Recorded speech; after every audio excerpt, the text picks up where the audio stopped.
নমস্কার বন্ধুরা, বন্দনা রান্নাঘরে আপনাদেরকে স্বাগত জানাই।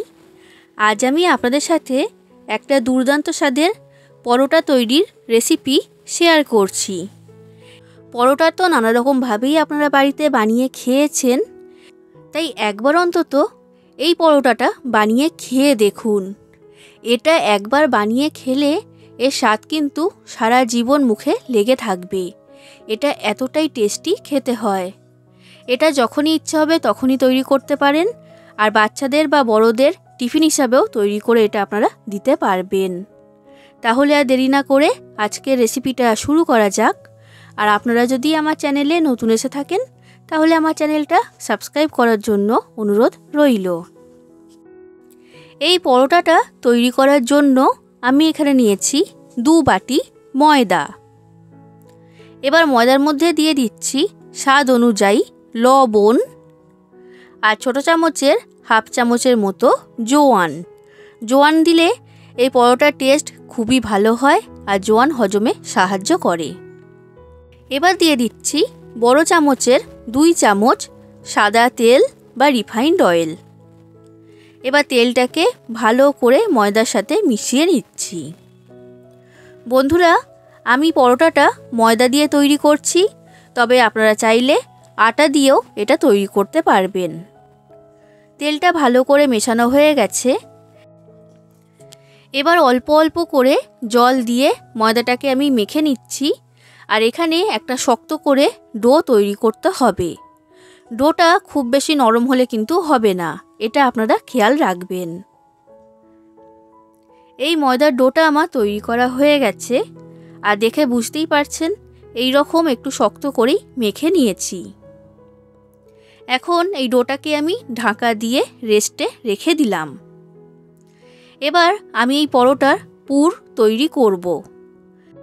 তার জন্য গ্যাসের মধ্যে একটা তড়কা প্যান গরম হতে বসিয়ে দিয়েছিলাম। তড়কা প্যানটা গরম হয়ে গেছে। এবার এর মধ্যে দিয়ে দিচ্ছি 1 চামচ সাদা তেল। তেলটাও ভালো মতো গরম হয়ে গেছে। এবার তেলের মধ্যে দিয়ে দিচ্ছি হাফ চামচের মতো গোটা জিরে। আর এরপর দিচ্ছি আদা আর কাঁচা লঙ্কা। 1 ইঞ্চি মাপের আদা আর 4টে কাঁচা লঙ্কাকে গ্রেট করে আমি এখানে দিয়েছি। এবার লো ফ্লেমে রেখে এগুলোকে আমি ভেজে নেব। আর খুব বেশি লাল করার প্রয়োজন নেই, হালকা লাল করে এগুলোকে ভেজে নিতে হবে। দেখুন বন্ধুরা, এটা আমার ভাজা হয়ে গেছে। এর থেকে বেশি লাল করব না। এবার আমি গ্যাসের ফ্লেমটা বন্ধ করে দিলাম। আর তড়কা প্যানটা যা গরম রয়েছে এতেই কিন্তু বাকিটা হয়ে যাবে। এবার দিয়ে দিচ্ছি ছোটো চামচের হাফ চামচের মতো জিরে গুঁড়ো আর ছোটো চামচের হাফ চামচের মতো ধনে গুঁড়ো। আর এরপর দিচ্ছি লঙ্কার গুঁড়ো। আপনারা যতটা ঝাল খেতে পছন্দ করেন সেই অনুযায়ী দিয়ে দেবেন। আর এরপর দিয়ে দিলাম সামান্য পরিমাণ হিং। হিং দেওয়াটা এখানে সম্পূর্ণ অপশনাল, থাকলে দেবেন আর না থাকলে এটা স্কিপ করে যাবেন। এবার মশলাটাকে ভালো করে আমি এর সাথে মিশিয়ে নিচ্ছি। গ্যাসের ফ্লেমটা আগে বন্ধ না করে দিলে এই মশলাটা কিন্তু পুড়ে যেত, তো সেই কারণে গ্যাসের ফ্লেমটা বন্ধ করেই মশলাটাকে ভালো করে মিশিয়ে নিতে হবে। তো দেখুন বন্ধুরা, এটা আমার এখন তৈরি হয়ে গেছে। এরপর দেখুন বন্ধুরা, আমি এখানে নিয়েছি 3টে আলু সেদ্ধ। এবার এই আলু সেদ্ধটাকে আমি মেখে নিচ্ছি। বন্ধুরা, এটা দেখে হয়তো আপনারা ভাবছেন যে এটা আলুর পরোটার রেসিপি, তবে কিন্তু আলুর পরোটার থেকে এই পরোটার স্বাদ একদমই আলাদা আর খেতেও হয় খুবই টেস্টি। তাই আপনারা পুরো ভিডিওটা দেখুন, আশা করছি আপনাদের সকলের ভালো লাগবে। আলুটাকে আমি মেখে নিয়েছি। এবার এর মধ্যে দিয়ে দিচ্ছি তৈরি করে রাখা মশলা। সব মশলাটা এর মধ্যে দিয়ে দিলাম। এবার দিয়ে দিচ্ছি স্বাদ অনুযায়ী লবণ আর হাফ চামচের মতো চাট মশলা।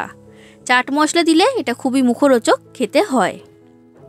এবার দিয়ে দিচ্ছি সামান্য পরিমাণ গরম মশলা আর এরপর দিচ্ছি ধনেপাতা কুচি। এবার এই সব কিছুকে আমি আলুর সাথে ভালো করে মেখে নিচ্ছি। আর এটা মাখার সময় একটা জিনিস খেয়াল রাখবেন, আলুর যেন কোনো বড় গোটা অংশ না থাকে। বন্ধুরা, আপনাদের যদি এই রেসিপিটা ভালো লাগে তাহলে অবশ্যই লাইক করে দেবেন, শেয়ার করে দেবেন, কমেন্ট করে জানাবেন কেমন লেগেছে রেসিপিটা। আর আমার চ্যানেলটা যদি এখনও পর্যন্ত সাবস্ক্রাইব না করে থাকেন তাহলে অবশ্যই আমার চ্যানেলটাকে সাবস্ক্রাইব করে দেবেন। তো দেখুন বন্ধুরা, খুব ভালো করে আমি সব কিছুকে মেখে নিয়েছি। এই পুরটা এখন আমার তৈরি হয়ে গেছে। এবার যে ময়দার ডোটা আমি তৈরি করেছিলাম সেই ডোটা আমি নিয়ে নিয়েছি। এবার এই ডোয়ের মধ্যে থেকে লেচি কেটে নেব। আর লেচিগুলোকে এখানে বড় সাইজের করে তৈরি করতে হবে, ছোট সাইজের করলে কিন্তু হবে না। তো আমার এখানে মোট বড় সাইজের 5টা লেচি তৈরি হয়েছে। এবার এর মধ্যে থেকে একটা লেচি নিয়ে নিলাম আর বাদবাকিগুলোকে ঢাকা দিয়ে আমি রেখে দিচ্ছি। এবার এই লেচিটাকে বেলার জন্য আমি ব্যবহার করছি শুকনো ময়দা। এবার ময়দা দিয়ে এটাকে বড় রুটির আকারে বেলে নেব, আর একটু মোটা করেই বেলতে হবে। এটা আমার বেলা হয়ে গেছে, আর দেখে বুঝতেই পারছেন একটু মোটা করেই বেলে নিয়েছি। এবার যে আলুর পুরটা আমি তৈরি করেছিলাম সেই আলুর পুর এর মধ্যে আমি দিয়ে দিলাম, আর পুরটাকে আমি এইভাবে সমান করে মাঝখানে চাড়িয়ে দিয়েছি। এবার এর মধ্যে আমি দিয়ে দিচ্ছি চিজ। আমি এখানে স্লাইস চিজ ব্যবহার করেছি। আপনাদের কাছে এই চিজ না থাকলে এর পরিবর্তে এমনি চিজ গ্রেট করেও দিতে পারবেন, তাতে কোনো রকম অসুবিধা হবে না। এবার পরোটাটাকে আমি চৌকো করে ভাঁজ করে মুড়ে নিচ্ছি। আর ভালোভাবে ভাঁজ করবেন যেন কোনো দিকে ফাঁকা না থাকে। এটা আমার তৈরি করা হয়ে গেছে। এবার এইভাবে হাত দিয়ে চেপে চেপে পরোটাটাকে আমি বড় আকারে তৈরি করে নিচ্ছি। এইভাবে করলে আলুর পুরটা সমানভাবে চারিদিকে চাড়িয়ে যাবে। আর এরপর দিয়ে দিলাম সামান্য শুকনো ময়দা। এবার শুকনো ময়দা দিয়ে পরোটাটাকে আমি বড় করে বেলে নিচ্ছি।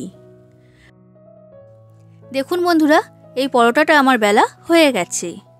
ঠিক একই রকমভাবে আরও একটা পরোটা আপনাদেরকে আমি তৈরি করে দেখাচ্ছি। এই পরোটাটা আপনারা চিজ ছাড়াও তৈরি করতে পারবেন, তবে চিজ দিলে খেতে কিন্তু খুবই ভালো হয়। আর এই পরোটাটার আমি নাম দিয়েছি আলু চিজ পরোটা বা আলু চিজ পরাঠা। এটা খুবই টেস্টি খেতে হয়। একবার খেলে এর স্বাদ কিন্তু মুখে লেগে থাকবে, আর বারবার এটা বানিয়ে খেতে মন চাইবে। তাই আপনারা বাড়িতে অবশ্যই একবার তৈরি করবেন। তো ঠিক একই রকমভাবে এই পরোটাটাকেও আমি তৈরি করে নিয়েছি। এবার পরোটাগুলোকে আমি ভেজে নেব। তার জন্য গ্যাসের মধ্যে ফ্রাই প্যান গরম হতে বসিয়ে দিয়েছিলাম। এবার ফ্রাই প্যানের মধ্যে আমি দিয়ে দিলাম সাদা তেল বা রিফাইন্ড অয়েল। এবার এই গরম তেলের মধ্যে এই পরোটাটাকে আমি দিয়ে দিলাম। এবার লো থেকে মিডিয়াম ফ্লেমে রেখে পরোটাটাকে আমি ভালো করে ভেজে নেব। আর এইভাবে উল্টে পাল্টে দুটো সাইড ভালো করে ভাজতে হবে। কিছুক্ষণ পরেই দেখবেন পরোটাটা খুবই মুচমুচে তৈরি হবে। আর একটু লাল করে পরোটাটাকে ভেজে নিতে হবে। এই আলু চিজ পরোটা আমার ভাজা হয়ে গেছে। এর থেকে বেশি লাল করব না, আর এটা খুবই খাস্তা তৈরি হয়েছে। এবার এটাকে আমি তুলে নিলাম। আর ঠিক একই রকমভাবে আমি আরেকটা পরোটা ভেজে আপনাদেরকে দেখাচ্ছি। তাহলে বন্ধুরা, আপনারা বাড়িতে অবশ্যই একবার এই আলু চিজ পরাঠা তৈরি করবেন, আর কেমন লেগেছে সেটা কমেন্ট করে জানাবেন। আর এটা এমনি খাওয়া হয়ে যায়, এর সাথে আলাদা করে কোনো রকম তরকারির প্রয়োজন পড়ে না। ঠিক একই রকমভাবে সব আলু চিজ পরোটা আমি তৈরি করে নিয়েছি। এটা এখন পরিবেশন করার জন্য সম্পূর্ণ তৈরি। তাহলে বন্ধুরা, আজ আসি। আবার দেখা হবে অন্য কোনো দিন অন্য কোনো রেসিপির সাথে। ধন্যবাদ।